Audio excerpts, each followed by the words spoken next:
Vamos a estar ministrando la palabra de Dios en este día. Y en este mes de marzo vamos a estar leyendo y aprendiendo a vivir una vida victoriosa. Cuando se es guiado por el Espíritu Santo nos lleva y nos guía a vivir una vida victoriosa. Amén. ¿Cuántos quieren vivir una vida victoriosa? Ay, no, pero ustedes hoy están. ¿Cuántos quieren vivir una vida victoriosa? Amén. Amén, eso sí. Póngale fuerza, póngale alegría, amén, póngale sazón. Que tenemos al Espíritu Santo. Y vamos a estar basándonos durante este mes de marzo. Vamos a estar ministrando la palabra en una serie de mensajes basado en la carta del apóstol Pablo a los creyentes en Roma. Especialmente, gracias querida, especialmente el capítulo 8. Vamos a estar todo el mes ministrando la palabra en el capítulo 8 de Romanos. Así que la carta a los romanos es llamada por algunos teólogos el Evangelio del Espíritu. Y me gustó, me estoy leyendo un libro que habla acerca del Espíritu Santo y es un libro de estudio. Y ese libro habla, el teólogo que lo escribe, de que el Evangelio, el libro de Romanos, la carta de Romanos, se le considera el Evangelio del Espíritu. Y por eso fui movida a leer el libro de Romanos, la carta de los Romanos, y ha sido maravilloso. Así que el tema de este mes es la guía del Espíritu Santo nos lleva a una vida victoriosa. Amén. Vuelvo y digo, el tema de este mes es la guía del Espíritu Santo te lleva a una vida victoriosa.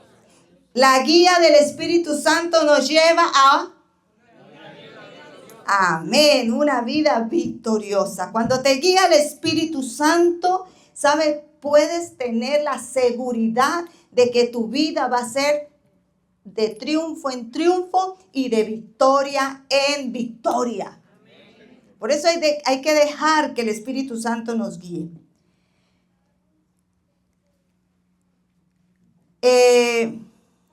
Quiero hoy a comenzar en Romanos capítulo 8, quiero invitarte para que abras tu Biblia en la carta del apóstol Pablo a los Romanos, en el capítulo 8, y vamos a meditar hoy en la palabra desde el versículo 1 hasta el versículo 4.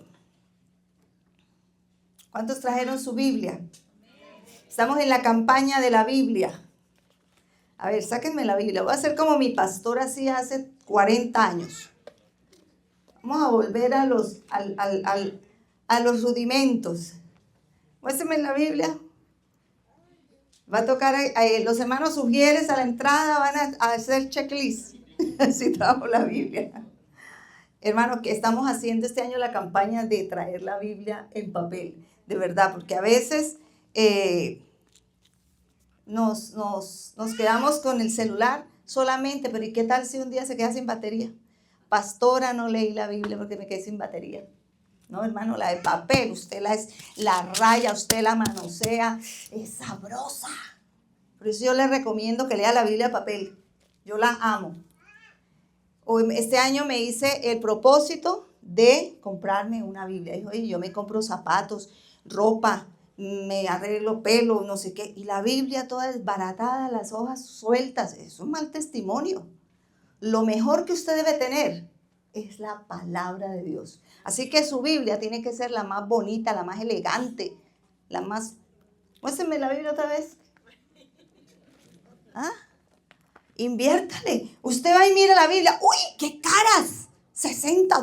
¡Uy, eso es carísimo! Ah, pero si se va y se compra en Macy's una blusa que vale $100.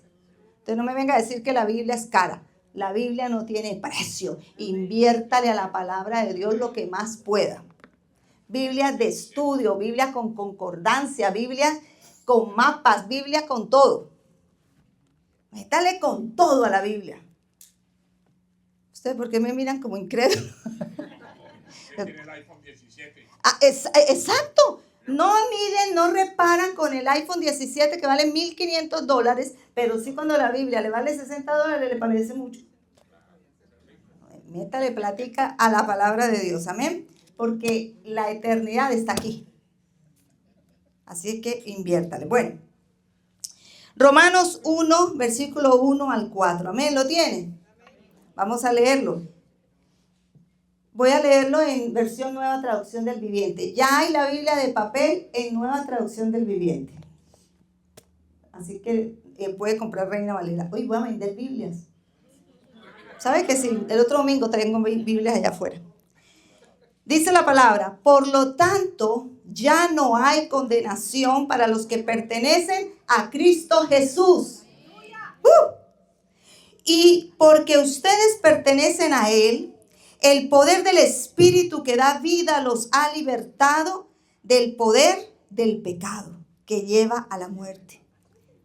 La ley de Moisés no podía salvarlos porque nuestra naturaleza pecaminosa es débil. Así que Dios hizo lo que la ley no podía hacer. Él envió a su propio Hijo en un cuerpo como el que nosotros los pecadores tenemos. Y en ese cuerpo, mediante la entrega de su Hijo como sacrificio por nuestros pecados, Dios declaró el fin del dominio que el pecado tenía sobre nosotros. Lo hizo para que se cumpliera totalmente la exigencia justa de la ley a favor de nosotros, que ya no seguimos a nuestra naturaleza pecaminosa, sino que seguimos al Espíritu. Wow. Voy a centrar el mensaje en la primera parte, en el versículo 1, que dice, por lo tanto, ya no hay condenación para los que pertenecen a Cristo Jesús. ¿Qué tal si lo repetimos en esta tarde? Por lo tanto, ya no hay condenación para los que están en Cristo Jesús o los que pertenecen a Cristo Jesús. Gloria a Dios. Así que este pasaje nos lleva, y lo he titulado, la condenación no te pertenece. La condenación no te pertenece. Un preso que ha sido condenado a muerte y espera su ejecución, se le conoce comúnmente como el corredor de la muerte.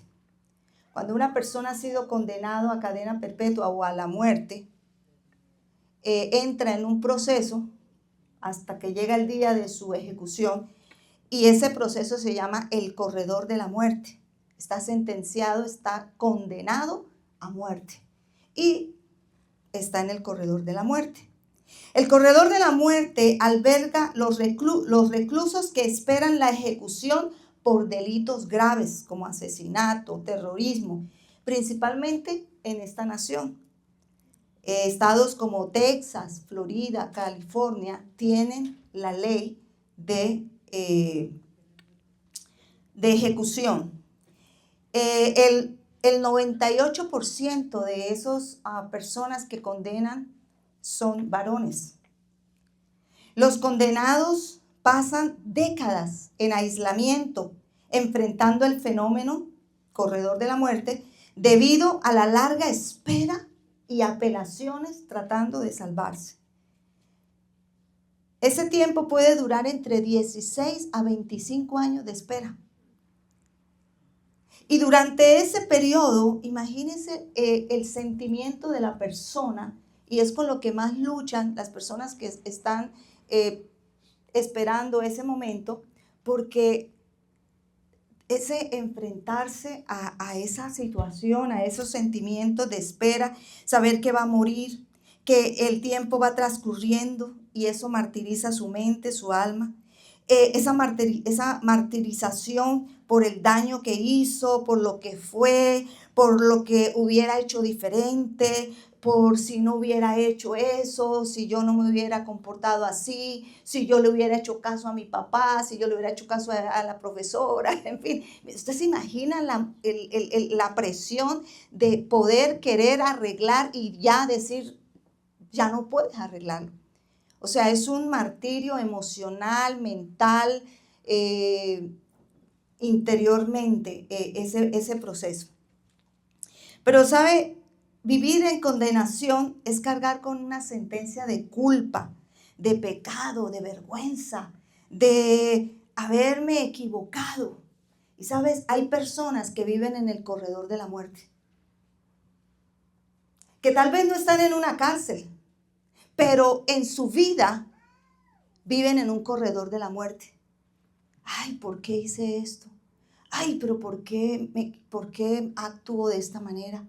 Pero ¿por qué hago lo mismo? Peco siempre en lo mismo, caigo siempre en lo mismo, siempre estoy en lo mismo.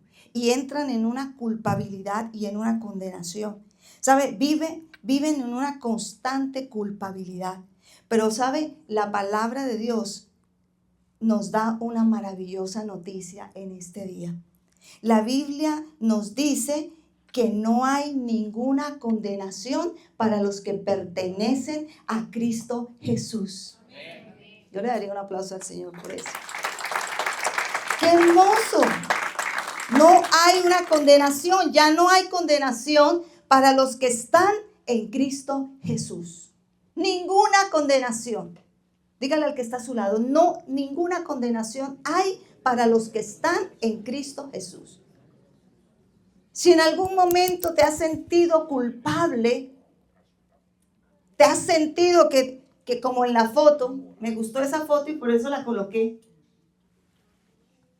que el diablo trata de culpar y enviar esos pensamientos y esos sentimientos de culpabilidad, de sentir vergüenza, de sentirte mal.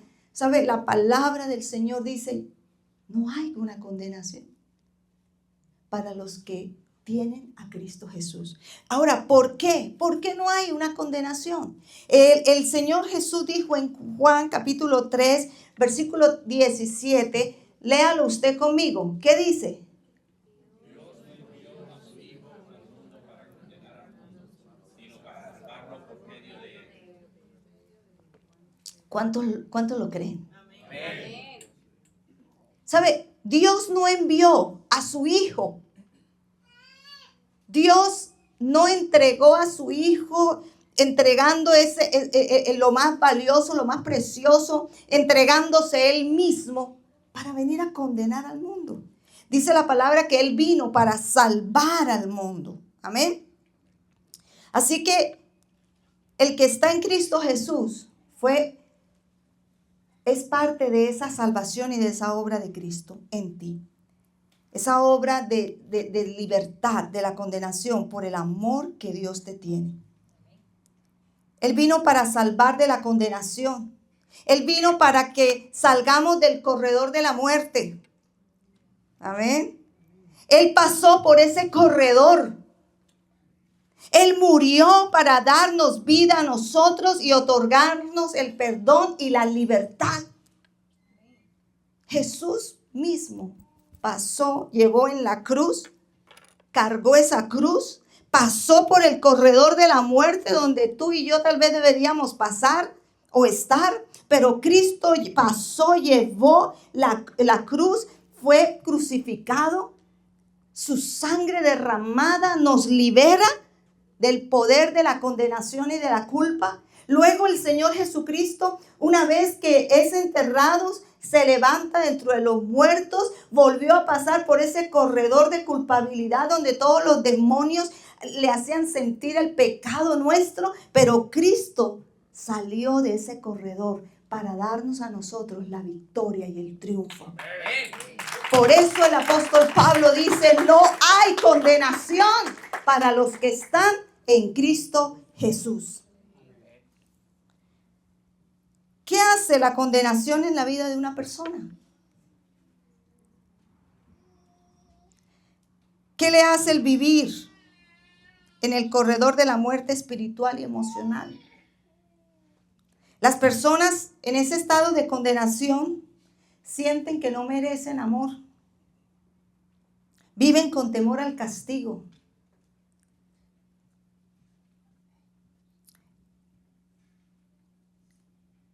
Produce aislamiento, separación, irritabilidad, nerviosismo, ira, tristeza, sensación de inferioridad. La condenación puede convertir a una persona en sentirse que es mala, que todo lo que hace es malo, que nada hace bien. Y no solamente se siente así, sino que también toma la posesión de comenzar a juzgar a otras personas, a criticarlas, a ver mal en todo el mundo, a verle la maldad a la gente, a criticar. No solamente es una persona autocrítica, sino que se acostumbra a señalar y a criticar a otras personas. No quiere ver la salvación, no ve la obra maravillosa de Dios en la vida de una persona, sino al contrario, está buscando siempre lo malo, el punto negro en el paño blanco, porque hay en su corazón culpabilidad y condenación. Es una persona que se autocrítica, es autocrítica.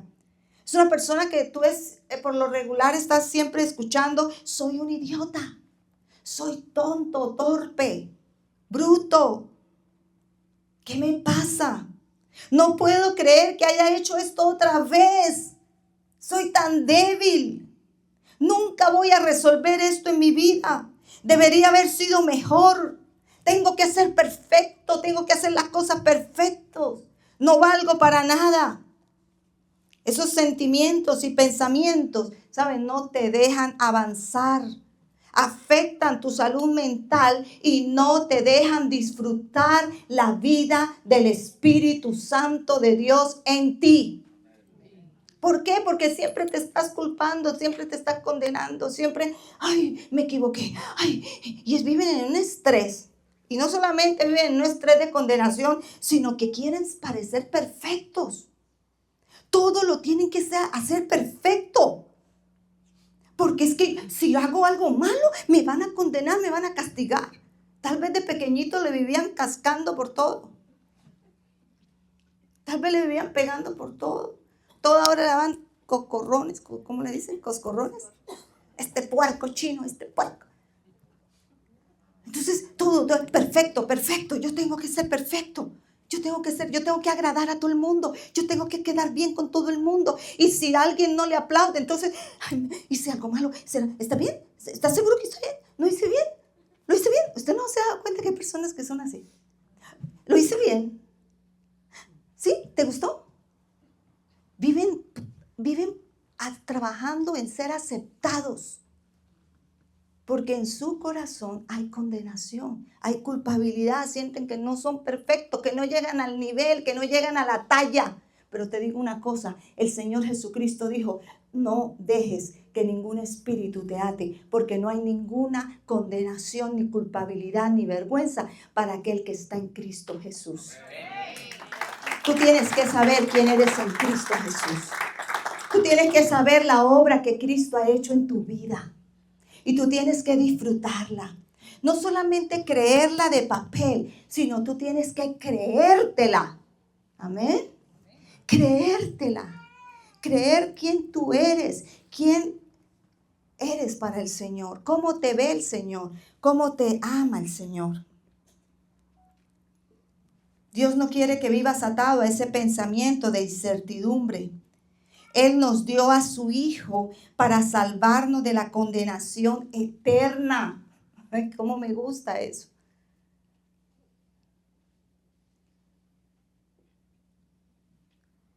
Los reos que están en el corredor de la muerte, yo me imagino que ellos viven culpándose todos los días.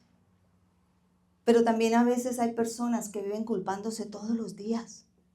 Qué martirio en su mente, qué martirio en su corazón. Dios no quiere eso para ti, ¿sabes? Dios no quiere eso para ti. Dios no envió a su Hijo para que vivas en ese pensamiento y en ese sentimiento. Dios envió a su Hijo para que tú vivas creyendo y disfrutando la vida que ya Él compró y determinó para ti a través de su sangre y a través del Espíritu Santo. Pero tienes que creértelo, tienes que vivirlo. Tienes que dejar de salir del conocimiento y llevarlo realmente a tu corazón,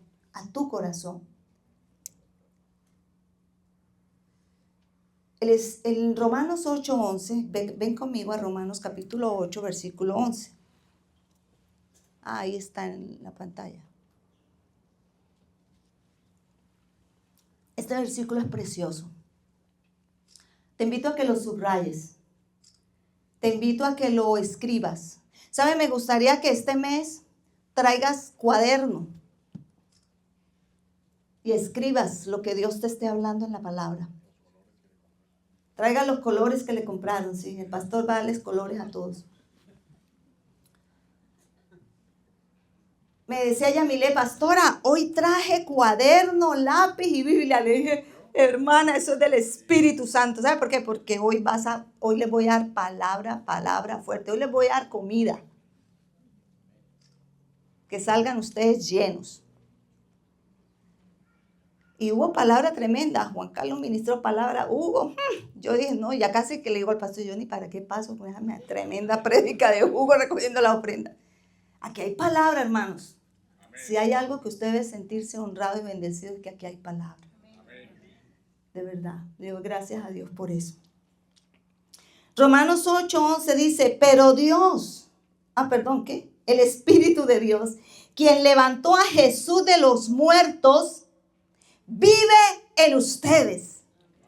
Y así como Dios levantó a Cristo Jesús de los muertos, Él dará vida a sus cuerpos mortales mediante el mismo Espíritu quien vive en ustedes.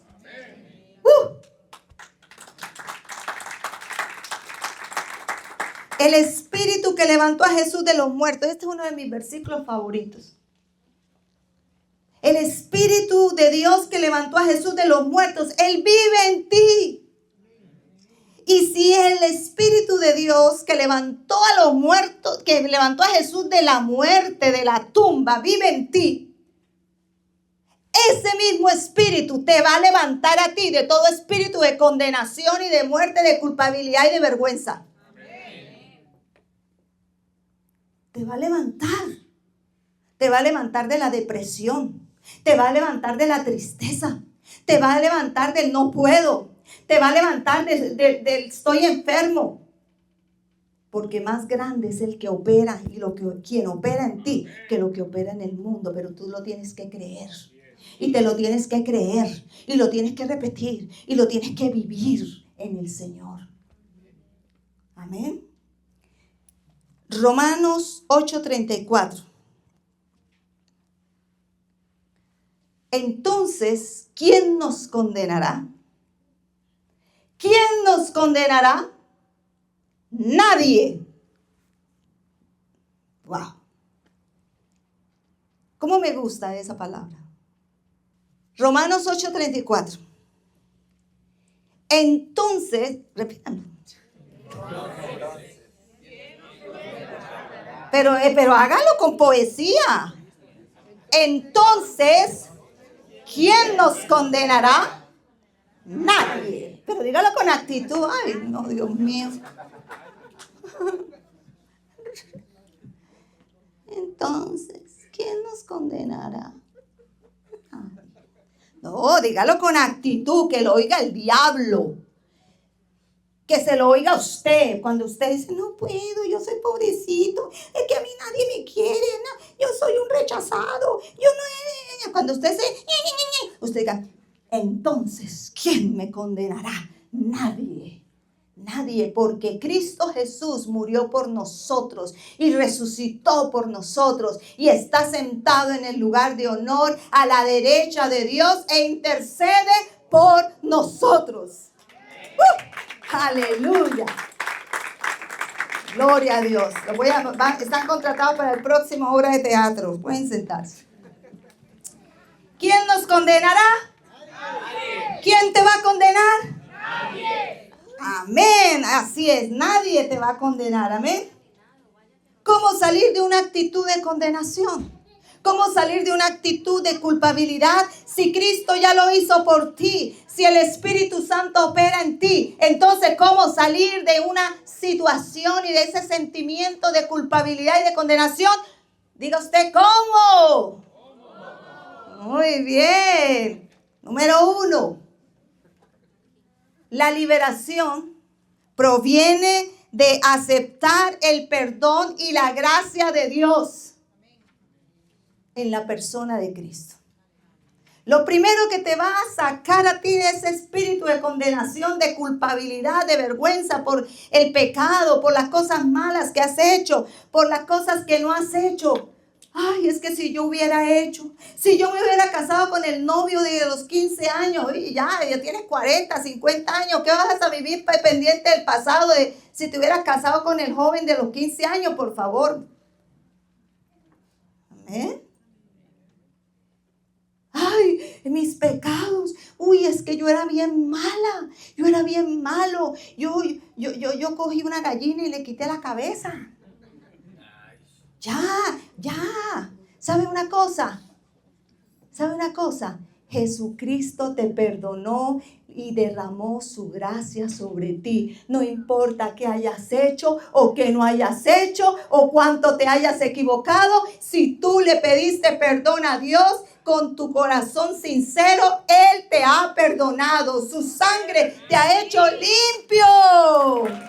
Entonces deja de estar pensando que lo que yo hice de errores cuando tenía 15 años, cuando yo hice 20, cuando yo esto. ¿Sabes? Dios hace cosas nuevas en ti.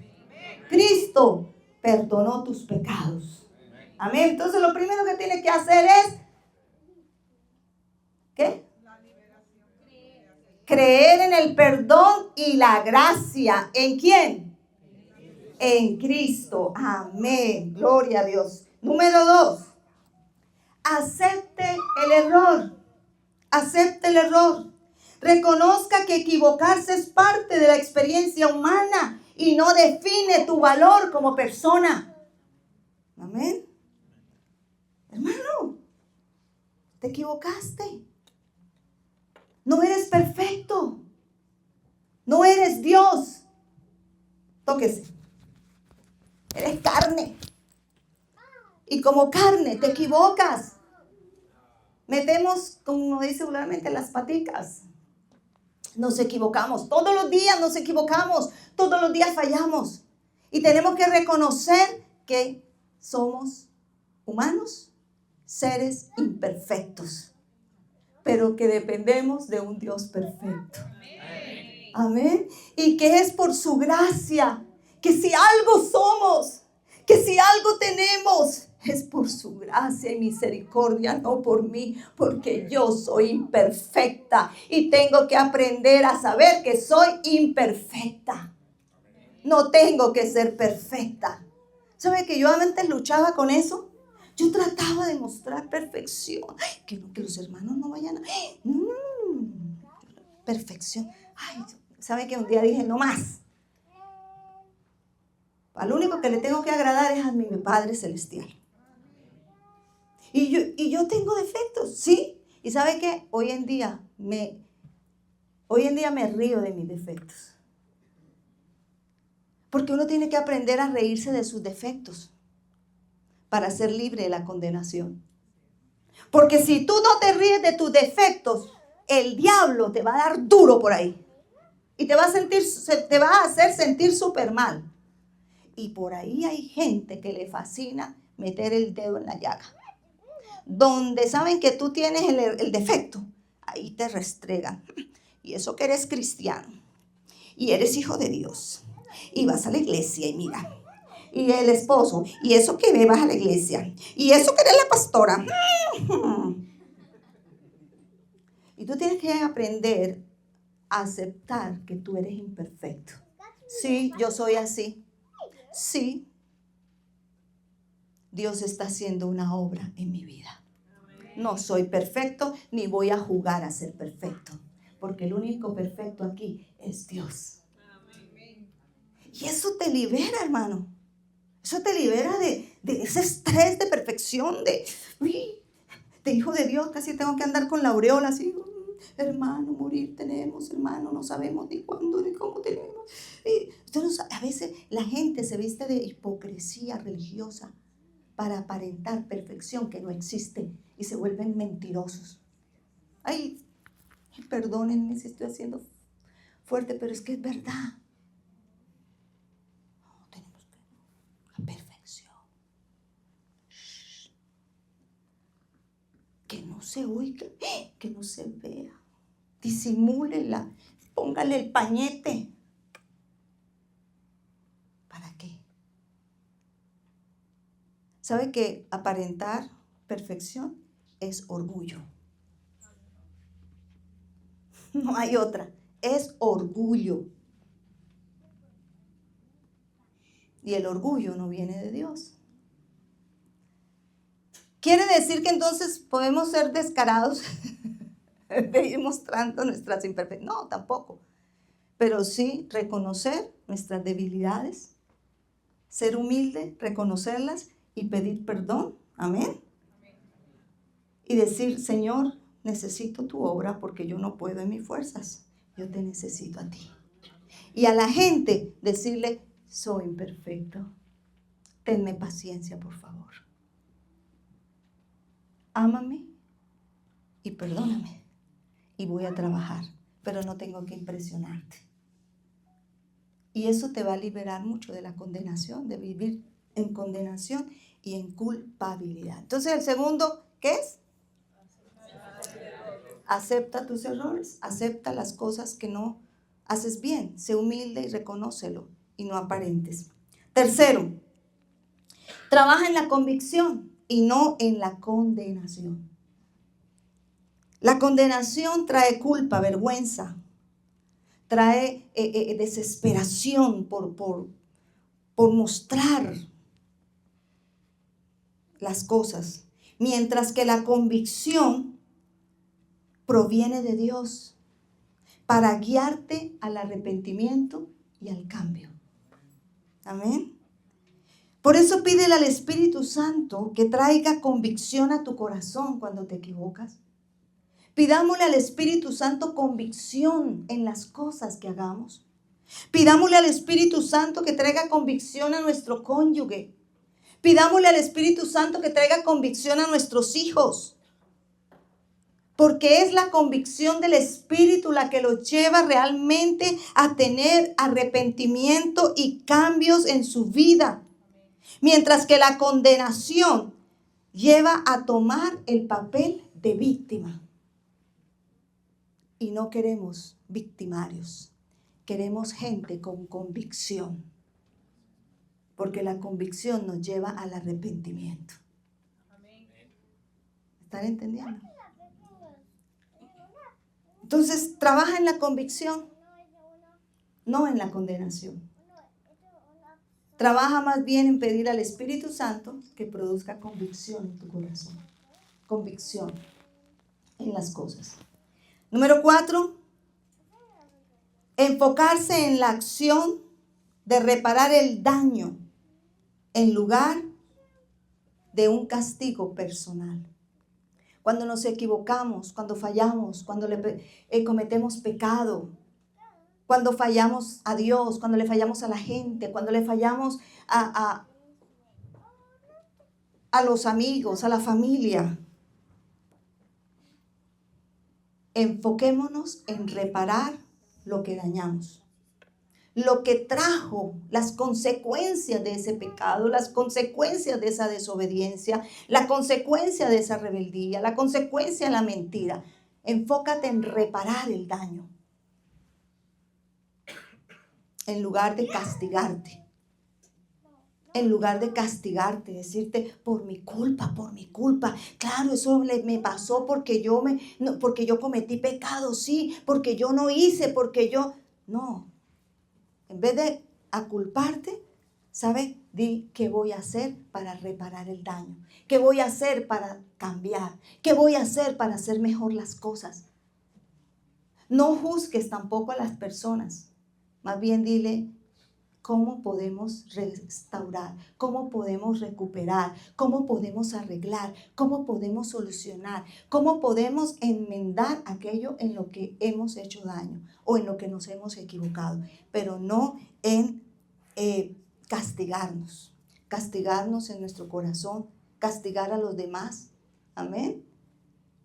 Hay esposas, esposos que cometen errores y entonces te voy a castigar, como dice el pastor, te voy a mandar para el sofá. Cortados los servicios por 2 meses hasta que te arrepientas de tu pecado. No te hablo.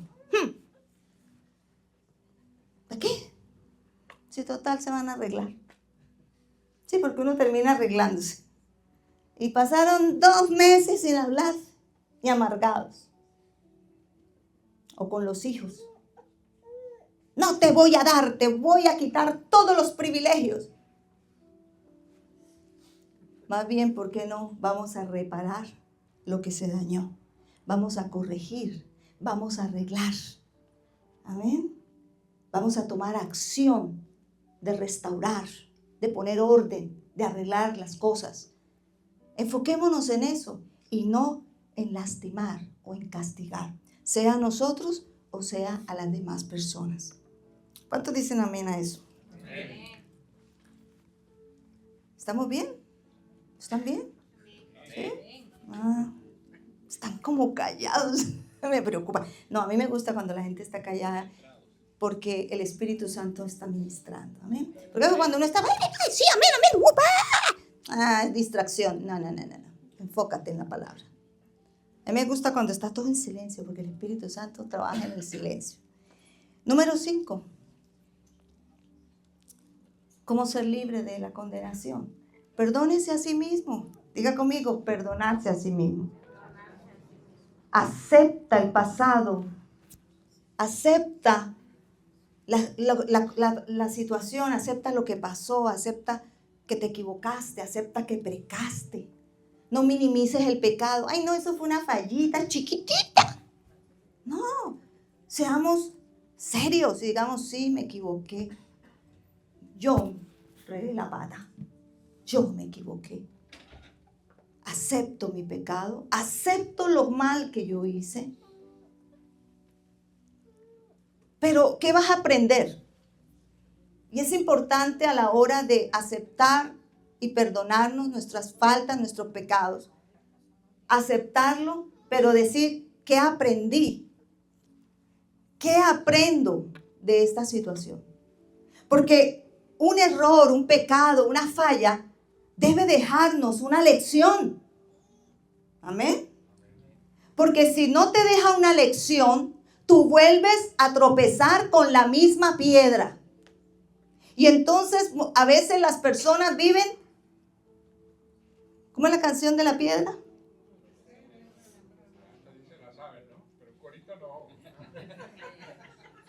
Enredándose con la misma piedra. ¿Cómo es la canción?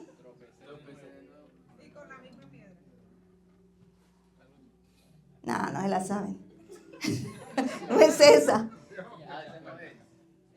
Se me fue. Me extraña, pastor. No, yo esas canciones no,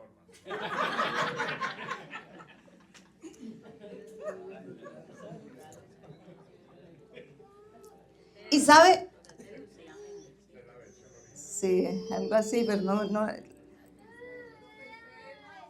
Tropecé de nuevo con la misma piedra. Aquí tienen 2. O una piedra en el camino. Bueno, con la piedra en el camino o con la misma piedra, pero siempre están en la misma. Están en lo mismo. El punto que te quiero decir con risa es que siempre estamos en lo mismo. Cayendo en lo mismo. Cometiendo las mismas fallas. Ahí. Y sabes, el Señor Jesús vino para que nosotros tomemos acción, aprendamos la lección. Aprende la lección, porque si no aprendes la lección, te voy a decir algo duro que tiene el reino de los cielos. Dios no te va a soltar hasta que no aprendas la lección. Y si no aprendes rápido, vas a durar 40 años dándole a lo mismo. El pueblo de Israel le pasó 40 años dando vueltas en el desierto. ¿Por qué? Porque no aprendían la lección. Porque siempre hacían lo mismo, pecaban con lo mismo. Vivían murmurando, vivían quejándose, vivían rebeldes, vivían apartándose del Señor. Y Dios, ok, hasta que no aprendas. Y no aprendieron. Pasaron 40 años y no aprendieron. ¿Y qué dijo Dios? Ok, ¿no aprendiste? Next. Próxima generación. Ustedes se mueren en el desierto. La nueva generación entra a tomar posesión de lo que yo les di, lo que yo prometí. Porque tenemos que aprender la lección. Tenemos que pasar la prueba.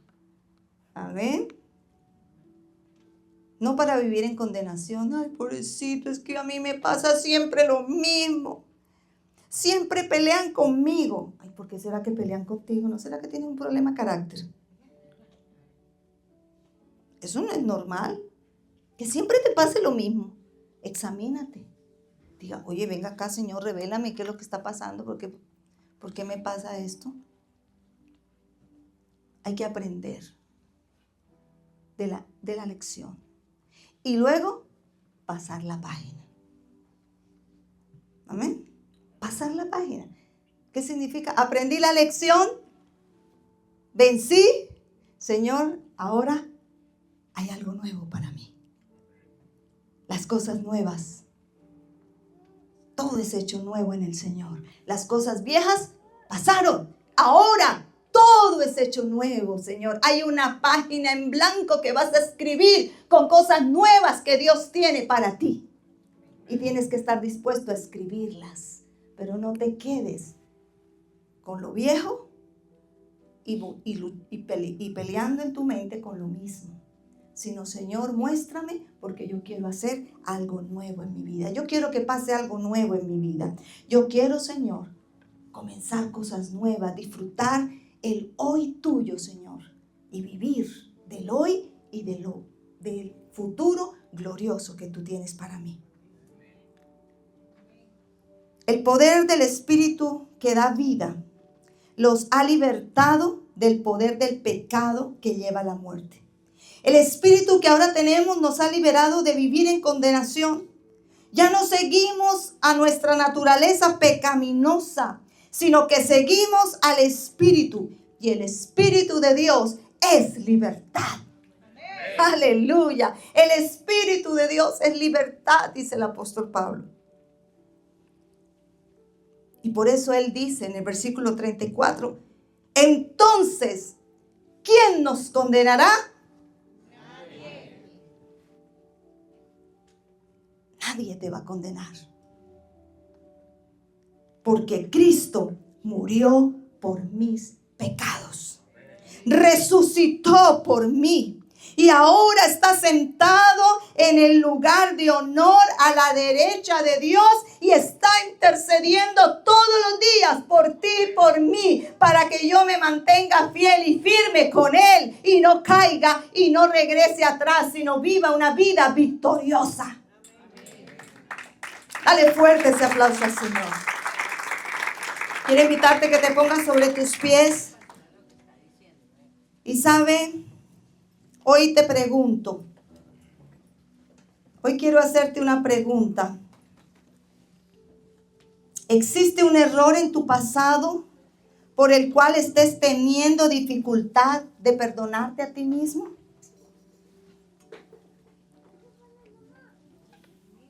¿Existe un error en tu pasado? Vuelvo y te pregunto. A ver, conéctate aquí.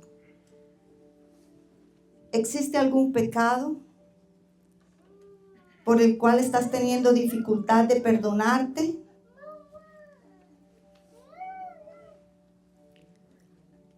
¿Por qué crees que te resulta tan difícil aceptar el perdón de Jesús? ¿Por qué crees que es tan difícil para ti aceptar que el Señor Jesús te ha perdonado? Tal vez no crees en tu corazón el perdón de Dios en ti, o eres tú quien no te has perdonado?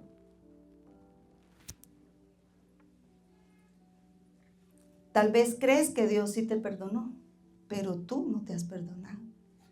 Y como no te has perdonado, te es difícil vivir la vida del gozo, de la alegría del Espíritu Santo.